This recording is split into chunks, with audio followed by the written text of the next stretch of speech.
Greetings, everyone. Welcome to an impromptu episode of Pickups. Pickups episode 5. Our guest stars being McDonald's Yoshi and Arnold from Hey Arnold. Even though there is no real video game, I believe, that has him in it. Maybe yes, maybe no. Anyways, I had some very diluted pickups recently, a little bit less than normal. But I picked up some really good stuff. Today was definitely quality over quantity for the most part. So let's check it out, including some surprises and some heavy hitters. Starting with the oldest stuff first, as you know, Power Quest for the Game Boy Color. Oh yeah, no knickknacks this month or this episode. Straight to games. Now, Power Quest here, the amazing art, if it'll focus there, dragged me in. Thinking this was some kind of Power Rangers mech type game. I was so wrong. This is actually a really neat Pokemon-esque type game where you are a child living in your hometown and buy model kits of robots that fight other kids' model kit robots, and it's really neat. It turns into like a 2D fighting game at that point with your robot, and you can buy upgrade parts, and there's only 4 different models to pick from, which is the only downer, but there's a full-on story mode in here. I played it very briefly and was very amused by how neat this thing was and how obscure. I have never heard of this before. This was one of those like back in the day type pickups where you only focus on the art and thought that looks cool, I want that. So yeah, check this out. This is cool. All right, moving on to Nintendo. Have a couple of really cool games. First is this immaculate copy of Yoshi. See, he's peeping his own game there. And Yoshi is actually a neat little game. It's just one of the last NES or newer NES games made. You can tell by this bunch of label instruction on the back instead of the patent pending stuff. This is an immaculate copy of the game. And Yoshi is a puzzle game akin to a Dr. Mario. But Mario's at the bottom of 3 columns and he rotates these plates to keep all the little, there's the little squid guy, the Goomba, the ghost, which is Boo, I believe, and the piranha plant, and they all have to land together, obviously eliminate each other, a la Tetris. So it's a really neat little combination of Tetris and Dr. Mario.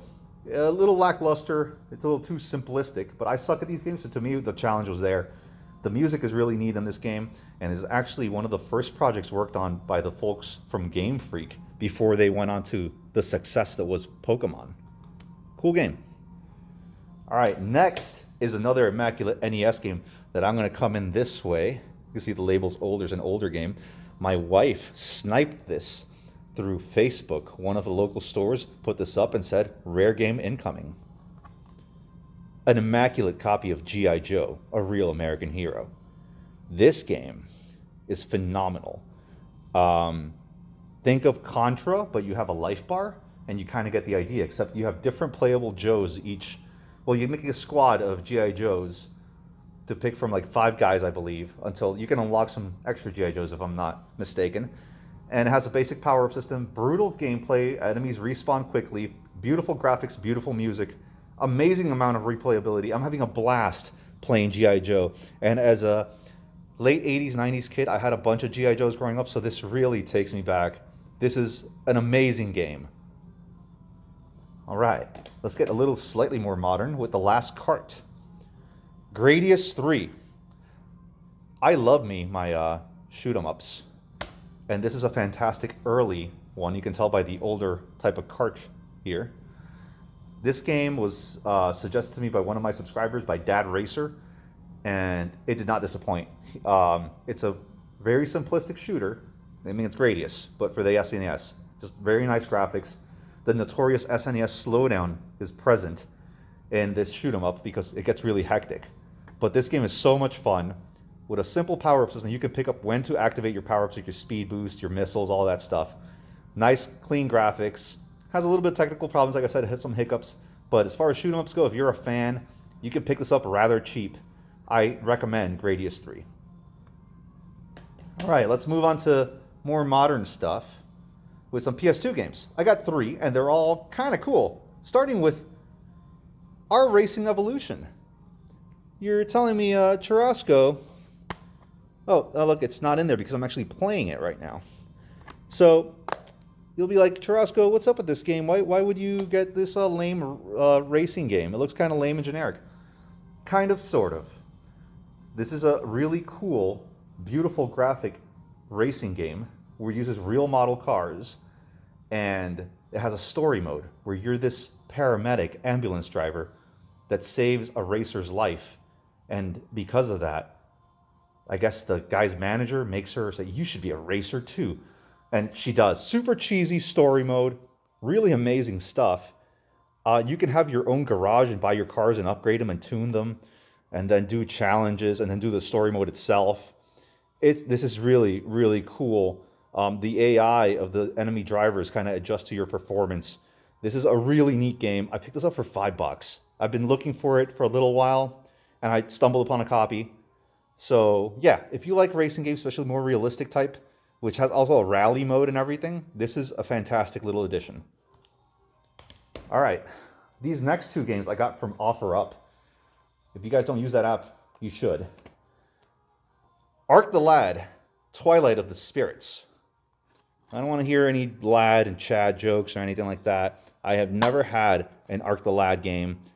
For $10, this buddy of mine, or not this, he's a buddy now because this was a fantastic price, sold me Arc the Lad complete, and you can see in immaculate condition. This is supposed to be a strategy RPG where you control the titular Arc, the Lad, and he battles in a tactical grid, but you come within range of units, like on a sphere. And then you can use your archers, obviously from farther, sword fighters from close, maybe there's magic, I don't know.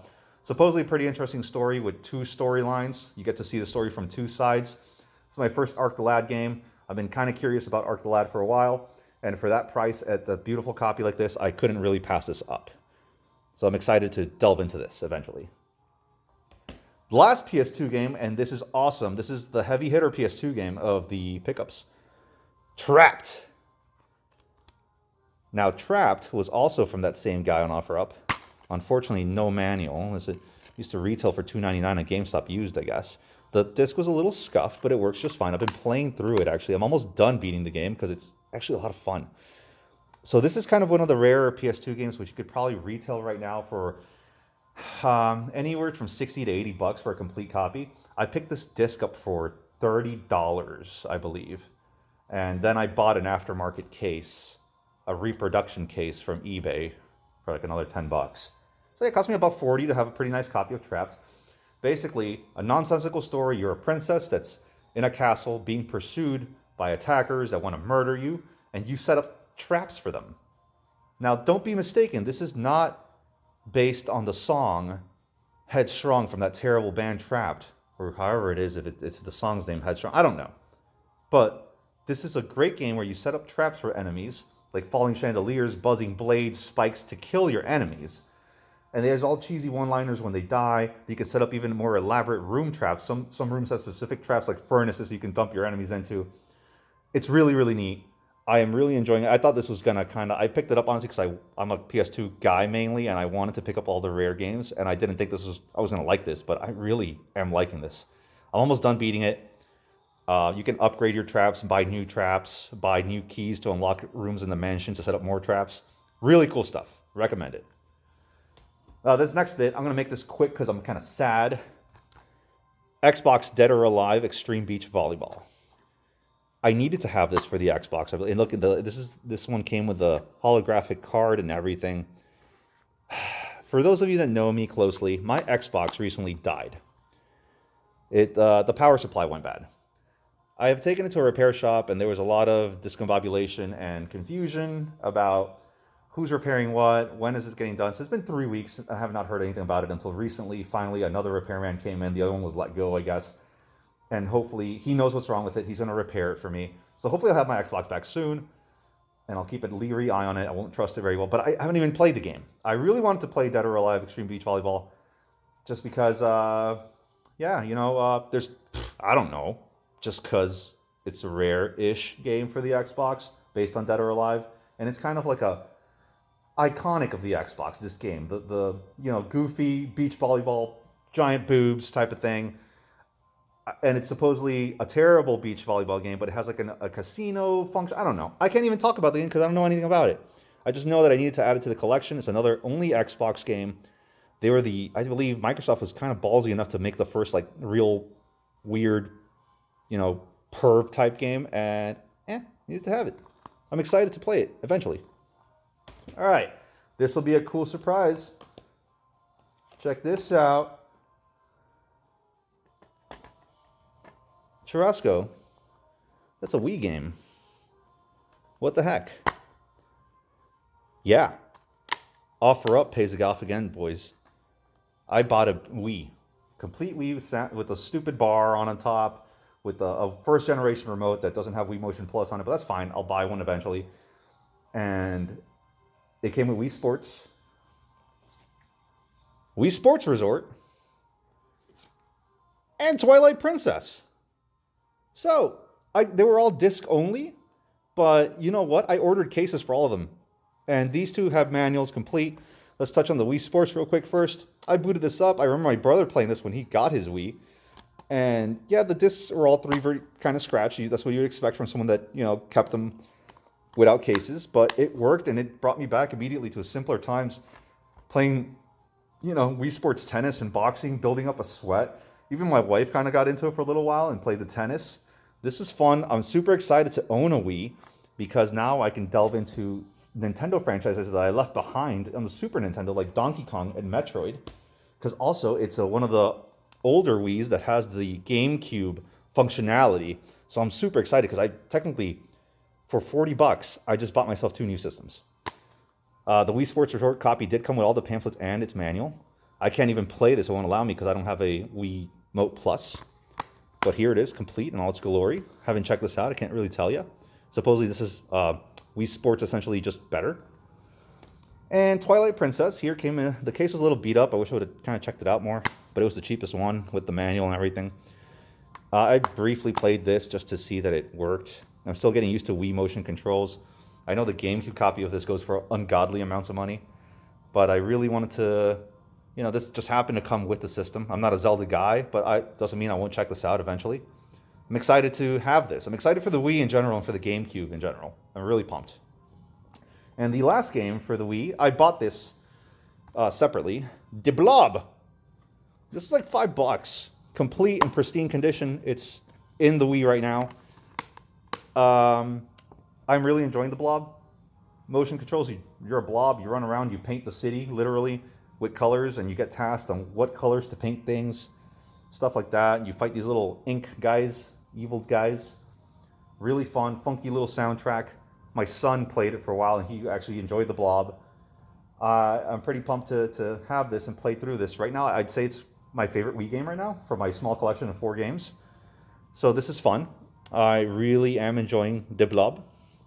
I recommend it if you see it. It's only a few bucks. You can't really go wrong with this sucker. All right, winding it down. This is a very short episode because I'm doing it kind of impromptu, guys. Hope you don't mind. All right, the first one, the least exciting one out of the last 4 games. UFC Undisputed 2010. This was one of the games, if you've been following along on my quest to collecting everything that I sold back. I sold this back after I see a Brock Lesnar, his manly physique here. So when UFC first came out with really started laying out really good games, like UFC 2009 was the first one. I bought that game and I loved it to death. I sold that back also, but I bought it back recently. I believe it's probably one of my pickups. This one I bought, it came out the next year, and I bought it thinking it was going to be more of the same, and it sucked. It was a total disappointment. I actually traded in my copy of 2009 for 2010. And it just sucked. The career mode was no longer, you would improve your stats by not just winning matches, but by training and doing like bench presses and jump rope or some crap like that. And the controls were super unintuitive. It made my stats actually go down after every training. It was so bad because I sucked at it so bad. So it was just annoying. The fighting was cool. The graphics were nice for the time. Still a fun game, but this is one of those that, hey, I bought it for a few bucks. I'm never going to install it on the PS3 again. I just wanted to have it again as the completionist in me. The new UFC games look really cool. I don't know if any of you guys have checked them out. I would check them out and play them eventually. I don't know.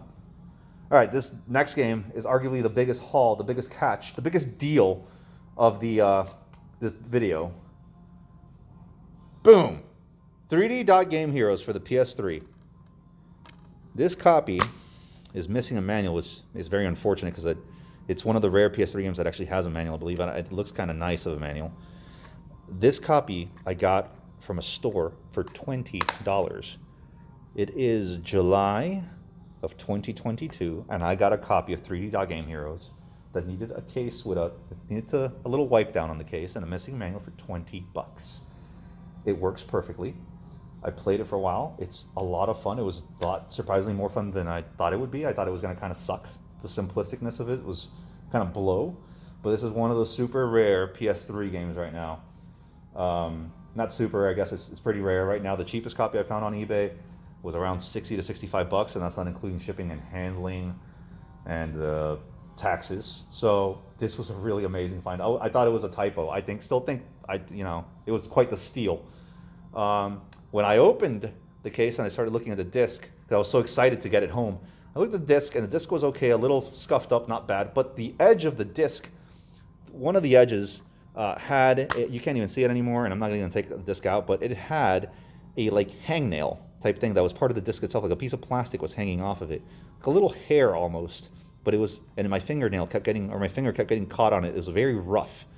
So treated it like a hangnail, since it was on the outer edge of the disc. It has no data, the clear part, not even the blue part or the data side.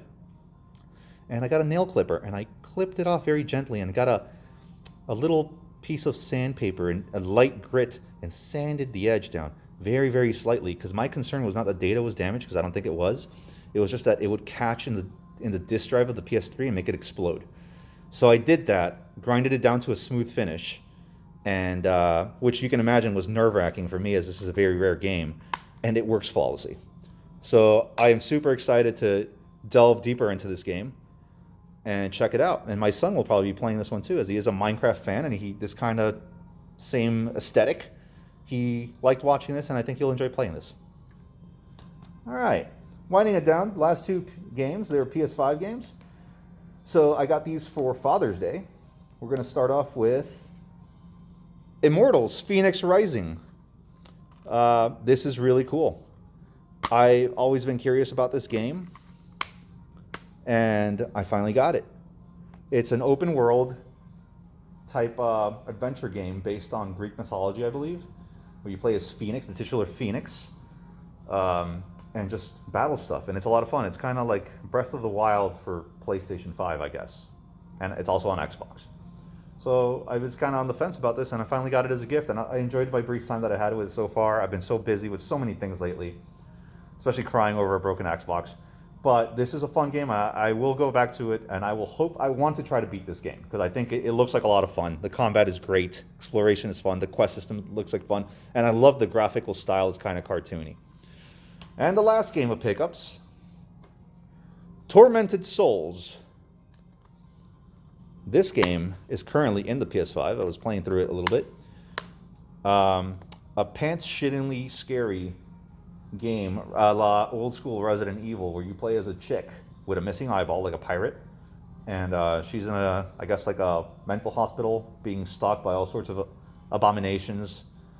And I am playing it a little bit and kind of terrified by it, so I'm playing it very lightly. And I haven't even run into a first enemy yet, but I'm already unnerved by the tank controls and the puzzle elements and how I have a lighter to illuminate the way. I'm kind of terrified. One of the main reasons I bought it wasn't just for the fact that it looked like a game that I might enjoy, but also because these kind of niche, smaller company type horror games always skyrocket in value. So I wanted to get it now before that happens. I have a feeling this is going to happen to Tormented Souls. I'm not a price charting guy at all, but I can tell you guys, if you're kind of curious about Tormented Souls, history might repeat itself and might show that this will be a game that will skyrocket in price. It kind of reminded me of like a Rule of Rose type of vibe, and you know how expensive that game is on PS2. So I really needed to get that and snag that before it got too late. Anyways, that's it, guys. Really simple, short episode. Let's go over to the stinker of the pickups. And it's almost unfair because, honestly, You would say, I'm just going to put Brock right now while I talk about stinkers here. Not Brock. Brock, you're a great man. You had a great career. Not that. Talking about the game itself, I'm going to put you as I talk about stinkers. It's almost unfair. I expected UFC 2010. I was never going to play it. Obviously, so that's a bad election for that. And I would say Twilight Princess would be the stinker because I really don't care about Twilight Princess or Zelda for the most part. But you know what? Or I could easily say Dead or Alive Extreme Beach Volleyball is the stinker because I can't even play it. Just like, Wii Sports Resort. I can't even play that right now because of hardware limitations at the moment. But no, it's unfair. Those are all unfair. So I'm just going to, instead of saying stinker, there is no real stinker on these pickups, guys. There are games that are less desirable, sure, that I'll probably never play again. But, as far as games that have really surprised me, I mean, it's also tough. I am kind of just like, dang, man, what can I pick? What can I really pick as like the surprising game? It's not even fair. I can't. There is no winner either. All these games, there's too many of them. It would be unfair to say that one of them trumped the other. But you know what? I'm going to give it to our Racing Evolution for a $5 game. I've been playing it the most out of all these games from all my pickups, except for maybe Trapped. So maybe it's a tie between Trapped and our Racing Evolution. These are fantastic games. I am not disappointed in any of my selections on this video. If you see our Racing Evolution, pick it up. It's a few bucks. Great game, especially if you like racing games. You see Trapped for a decent price, definitely pick it up. It's weird. You'll like it. Anyways, guys, I hope you enjoyed pickups. I hope you enjoyed Arnold over there and Hey Arnold, which is now streaming, I believe, on Hulu. I've been watching that religiously to relive simpler times. So it says, yeah. Anyways, guys, I hope you enjoyed my pickups video for this month-ish. And hopefully I'll catch you guys on the next one. Hope you enjoyed. Thank you for watching. Catch you next time.